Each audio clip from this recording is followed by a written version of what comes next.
Shubi, Susi, let's play UH Family Feud! Wow! Ito po inyong lingkod, Ding Dong Kapansado. Ayan.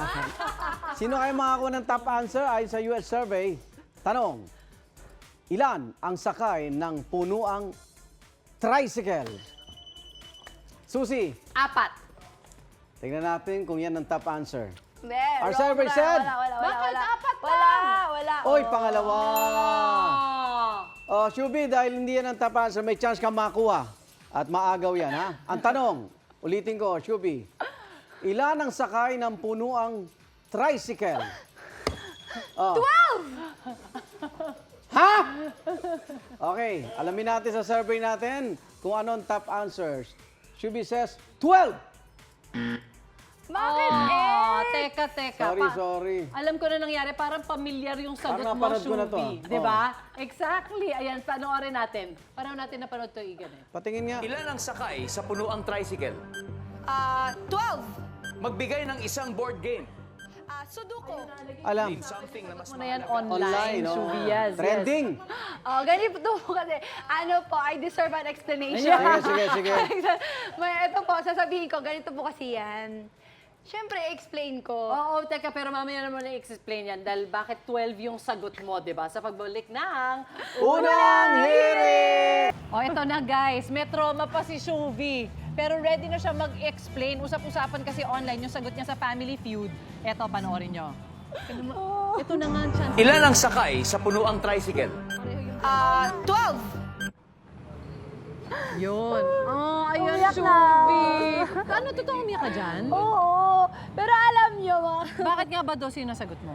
bakit kasi yun po talaga sa amin? Hindi naman malaki yung tricycle sa amin. Hindi naman maliit. Kasi pedicab naman yung maliit, tricycle lang yun. Ah, Yan ayan. mismo mga kapuso, nakita, kahit bilangin Para mo siyang yan. maliit na jeep Sampo, actually. Pero oo. tricycle pa rin ang tawag sa kanya kasi 3 yung gulong niya. Oh, pero Diba? syempre, nakakasaya lang din sa pakiramdam kasi yung mga netizens na natin, yung mga Ah. tao na mismo nagsasabi na ganun sila sa probinsya. Kaya I don't need to explain. Pero ngayon, i-explain ko Explain pa rin yung sarili kami. ko. Bakit ba?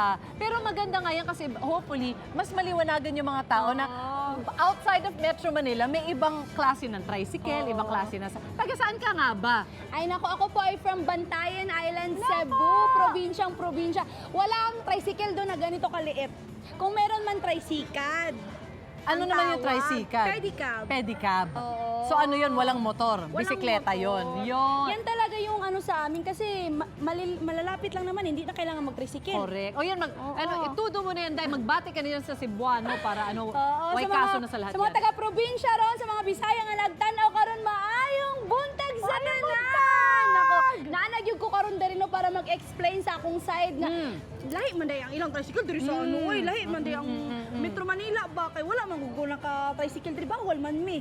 Pero karon kay ate O pakita sa teka, kanila. awat lang. Tama si Shubi. Pakita natin kung gaano kaliit naman yung tricycle namin dito sa Metro Manila or sa Manila compared sa inyo sa probinsya. Oh, Kaya pala ako nabash. correct. Oh, nakikita mo na, hindi talaga magkasya dyan ng 12 kahit anong gawin namin. Kahit anong pilit ko mga kapuso, siguro kahit sakyan ko to, 1, 2, parang 5 lang talaga ang 5 lang pala. Kahit may oy. upo ka na dito, Oo. kahit parang 4 dito, wala, hindi talaga kahit puro 12 buntis manong ang kasya. magsakay dito, Hindi talaga Di pa eh. kasya. Hindi talaga kahit kasya. bata. Pero alam nyo ba, Miss Suzy, kasi sa probinsya na lalo mga estudyante, Oo. may mga sabubong pa. Nandito na katoy. Pero Oo. syempre, iniiwasan natin yun para nga maging ligtas Oo, sila. sis. O, try mo sumakay dahil first time mo sasakay ng tricycle First na time ko Metro magsakay, ng oh. Manila. O, sige. Now I know, 5 lang talaga pala. 5 lang. O, ayan, Shubi. O, nagkaliwanagan na tayo, guys, ha? Ayun. Ang liit pala ng tricycle nila. Maninibago Wait, ka bigla. bye! Bye, Shubi! Bakit niya ako iniwan? Ayan, special yan. Special, ikaw lang ang sakay. Ayun. Na-realize ko na 5 lang. Ang liit, di ba? 5 lang Oo, talaga. ganyan lang sa amin dito. Pero hopefully, mas naliwanagan yung mga kapuso natin dyan na merong buhay sa labas ng Metro Manila at sa ibang lugar, iba ang tricycle sa kanila. Diba? Siguro, Nag-enjoy ka naman doon sa It's more of accepting na hindi lang po isa yung pananaw ng mga Tama. tao.